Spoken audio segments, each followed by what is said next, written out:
Hi నమస్తే, welcome to our channel. మనం ఏ చిన్న వస్తువు కొన్నా వెంటనే ఫోన్ తీసి క్యూఆర్ కోడ్ స్కాన్ చేసి పేమెంట్లు చేస్తూ ఉన్నాం. ఇది మన వెసులుబాటు, అంటే టెక్నాలజీ ప్రకారం పెరిగిన అభివృద్ధి ప్రకారం మనకు వచ్చినట్టు ఒక ఫెసిలిటీ.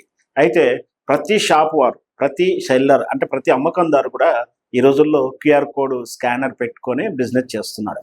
అయితే ఈ మధ్య ఒక అపోహ వచ్చింది.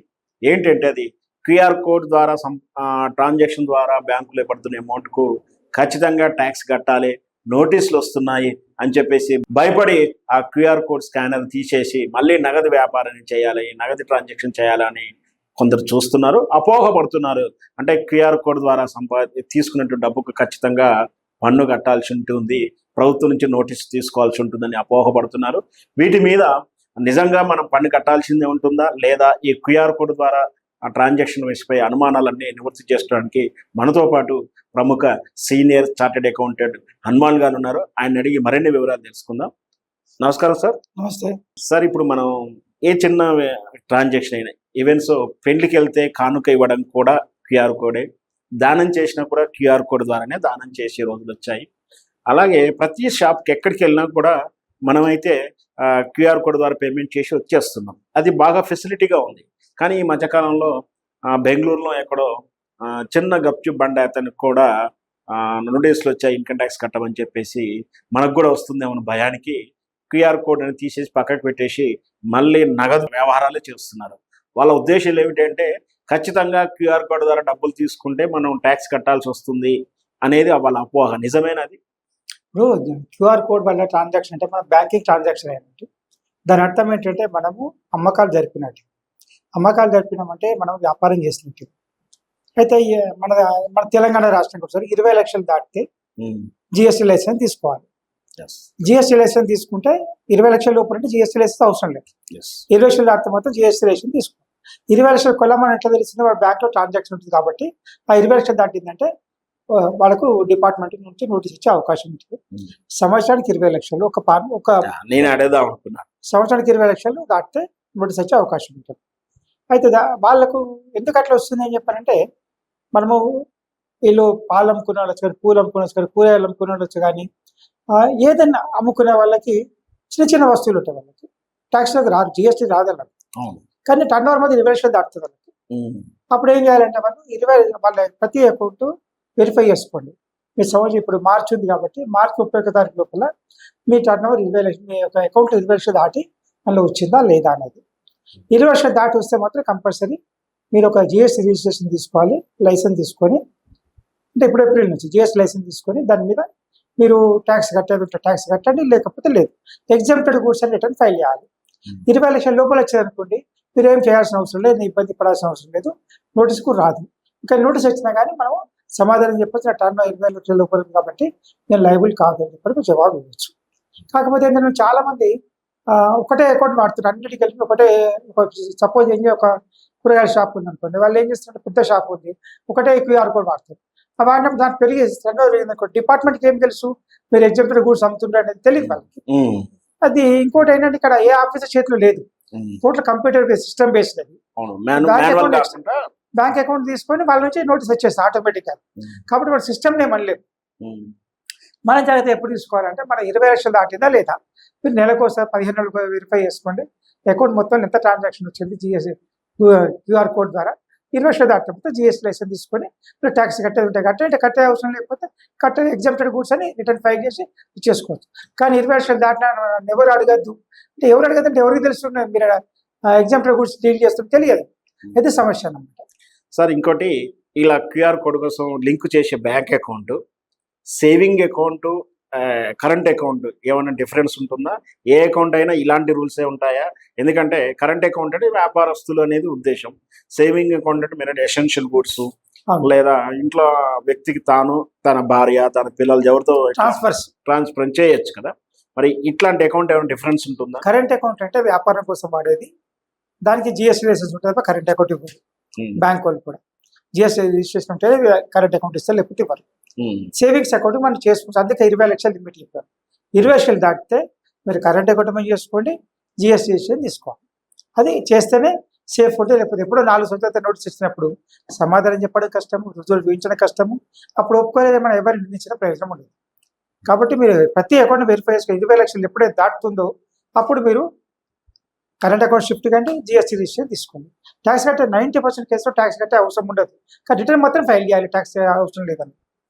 ఈ క్యూఆర్ కోడ్ పెట్టుకున్నటువంటి షాప్ కీపరు లేదా షాప్ అతను రోజు ఎన్ని ట్రాన్సాక్షన్ ద్వారా అయినా స్వీకరించవచ్చా? దానికైనా లిమిట్ ఉందా? దానికి లిమిట్ లేదు, ట్రాన్సాక్షన్ లిమిట్ లేదు. అమౌంట్ మాత్రం 20 లక్షలు సంవత్సరానికి. తెలంగాణ 20 రోజుకు లక్షలు. నేను అడిగేది రోజుకి ఇన్ని ట్రాన్సాక్షన్, అలాంటిది లిమిట్ లేదు. ఎన్ని ట్రాన్సాక్షన్ చేసుకోవచ్చు, ఎంత పెద్ద అమౌంట్ ఎంత పెద్ద తీసుకోవచ్చు. amount అంటే దానికి లిమిట్ ఉంటుంది కదా. 20 లక్షలు దాటితే ట్యాక్స్ పరిధిలోకి వెళ్తాడు, సంవత్సరానికి 20 లక్షలు దాటితే ట్యాక్స్ పరిధిలోకి వెళ్తారు, లేకుంటే మామూలు ట్రాన్సాక్షన్ చేసుకోవచ్చు. దానివల్ల ట్యాక్స్ పరిధిలో ట్యాక్స్ ఎగ్జంప్షన్ వస్తుంది చాలా మందికి, కానీ ట్యాక్స్ ఎగ్జంప్షన్ తెలియాలి కదా, ఎవరికి తెలుసు తెలియదు, అది రిటర్న్ ఫైల్ చేస్తే తప్ప తెలియదు. అయితే ఈ ఇన్కమ్ ట్యాక్స్ నోటీసులు ఇస్తున్నాయి కదా, ప్రతి షాప్ కీపర్కి ఇస్తారా, లేదంటే ఇన్కమ్ ట్యాక్స్ రిటర్న్ దాఖలు చేసిన వాళ్ళకే ఇస్తారా, ఎలా ఇస్తారు? ఇప్పుడు ఇంతకుముందు చెప్పినట్టుగా క్యూఆర్ కోడ్ ప్రకారం 20 లక్షలు టర్న్ అవుట్ దాటిందంటే జిఎస్టీ వస్తుంది. ఆ జిఎస్టీ నుంచి నోటీస్ వస్తుంది. ఫస్ట్ మనకి జిఎస్టీ మీరు ఏం చేశారు, మీరు టర్న్ అవుట్ దాటింది, మీరు ఏం చూపించలేదు కాబట్టి మేము ట్యాక్స్ ఎంత ట్యాక్స్ వేయాలనేది షోకాజ్ నోటీస్ పంపిస్తారు. దానికి 3 నోటీసులు వస్తుంటాయి. కానీ చాలా మంది ఏం చేస్తారంటే పట్టించుకోండి, నోటీస్ని పట్టించుకోకుండా జవాబు ఇవ్వరు. నాకేం తెలుసు, నాకు ట్యాక్స్ రాదు, ఏం రాదని ఎవరు చెప్తారు, ఎవరైనా ఇస్తారు. ఆ నోటీసులు అనేది ఒకసారి 2 సార్లు రెస్పాన్స్ ఇవ్వకపోయేసరికి ఆ అసెస్మెంట్ ఆర్డర్ పాస్ అవుతుంది, డిమాండ్ నోటీస్ పాస్ అవుతుంది. ఆ డిమాండ్ నోటీస్ కూడా 5%, 12%, 18% మీద చేసే యాక్టివిటీస్ ప్రకారం వస్తుంది. లేకపోతే వాళ్ళు హైయెస్ట్ రేట్ ఆఫ్ ట్యాక్స్ చేసి డిమాండ్ నోటీస్ రిలీజ్ చేస్తారు. సార్ ఇంకొక షాప్ కీపర్ అనుకుంటాడు, సహజంగా చిన్న చిన్న వ్యాపారస్తులు మీరు అన్నట్టు ఆ పండ్ల బండ్లు, కూరగాయలు, కిరాణా షాప్ వాళ్ళు ఇన్కమ్ ట్యాక్స్ రిటర్న్స్ దాఖలు చేయరు. చాలా మంది ఉన్నారు భారతదేశంలో, చాలా మంది ఇన్కమ్ ట్యాక్స్ చేయకుండానే వ్యాపారం, సరే పెద్ద వ్యాపారం కాకుండా రోజువారీ వ్యాపారాలు, పండ్ల వ్యాపారం, కూరగాయల వ్యాపారం చేస్తుంటారు. ఒకవేళ వీళ్ళు ఐటీ అయితే కడతలేం కాబట్టి మాది బ్యాంక్ ట్రాన్సాక్షన్ పరిధించారు అంటే 20 lakhs దాటితే మాకు నోటీస్ రాదు, వచ్చిన మమ్మల్ని ఏం చేయరు, మేము ఐటీ పరిధిలో లేం కదా అని వాళ్ళు అనుకుంటారు. ఇది నిజంగా ఇలా ఉంటుందా? అలా అనుకోవడానికి లేదు, ఎందుకంటే ట్యాక్స్ అనేది కట్టాల్సింది మన బాధ్యత. డిపార్ట్మెంట్ అనేది అంత సిస్టమ్ బేస్ అయింది కాబట్టి ఎవరి చేతిలో లేదు. ఫలానా వ్యక్తి ఇలాంటి వ్యాపారం చేస్తుంది, దాని మీద ట్యాక్స్ లేదు కాబట్టి నోటీస్ పంపించాల్సిన అవసరం లేదని తెలియదు కంప్యూటర్ సిస్టమ్ ఏం చేస్తుంది, బ్యాంక్ 20 లక్షలు దాటిందా లేదా చూస్తుంది అంతే. అన్ని అకౌంట్ వైపు 20 లక్షలు దాటిందంటే నోటీస్ పంపిస్తే ఆటోమేటిక్గా. కాదు, దానికోసం నేనేమంటున్నట్టే దానికి నోటీస్ రాకముందే GST notice forward by income tax notice వస్తుంది. ఇప్పుడు మీరు సేవింగ్స్ అకౌంట్లో అన్నారు, సేవింగ్స్ అకౌంట్ 20 లక్షలు ట్రాన్స్ఫర్స్ ఉంటే పర్వాలేదు, ఒక అకౌంట్ నుంచి ఇంకో అకౌంట్ ఉంటే పర్వాలేదు. కానీ ఎవరో మీకు డబ్బులు తెలియని వాళ్ళు డబ్బు పంపిస్తారు, వాళ్ళు 20 లక్షలు మీ అకౌంట్ ట్రాన్స్ఫర్ చేస్తారండి. దేనికోసం ఇచ్చినట్టు? అప్పుడు మీకు ఫ్రీగా ఇచ్చిందా లేకపోతే మళ్ళీ రీపేమెంట్ చేయాలా? ఫ్రీగా ఇస్తేనేమో గిఫ్ట్ కింద వస్తుంది, ఆ గిఫ్ట్ మీద ట్యాక్స్ కట్టాల్సి వస్తుంది. అలా కాకుండా మీరు ఎవరో ట్రాన్స్ఫర్ చేస్తే మళ్ళీ టెంపరీగా మళ్ళీ వాళ్ళకు రీపేమెంట్ చేసే దాని ప్రకారం చేశారనుకోండి, అప్పుడు ట్యాక్స్ రాదు. కానీ ఇవన్నీ ఎక్స్ప్లెయిన్ చేయడం అనేది కష్టం అవుతుంది.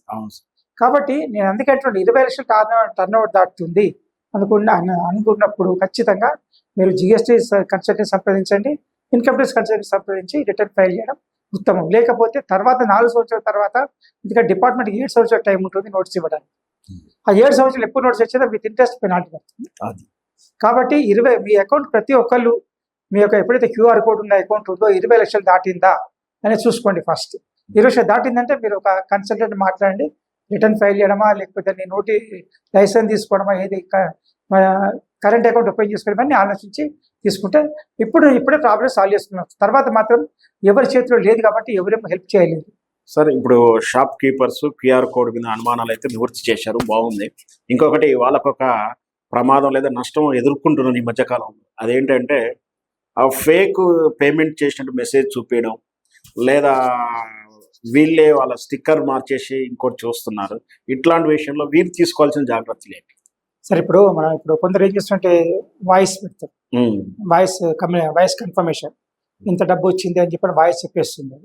దాని ప్రకారం ఏంటంటే మనకి డబ్బు వచ్చింది అనే విషయం తెలుస్తుంది.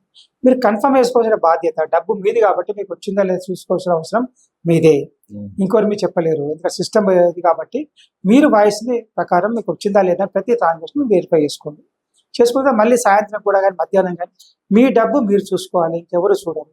ఆ డబ్బుని ఏ విధంగా ప్రజెంట్ చేయాలనేది కన్సల్టెంట్ చూసుకుంటారు. కానీ డబ్బు వచ్చిందా లేదా చూసుకోవాల్సిన మీ బాధ్యత అది.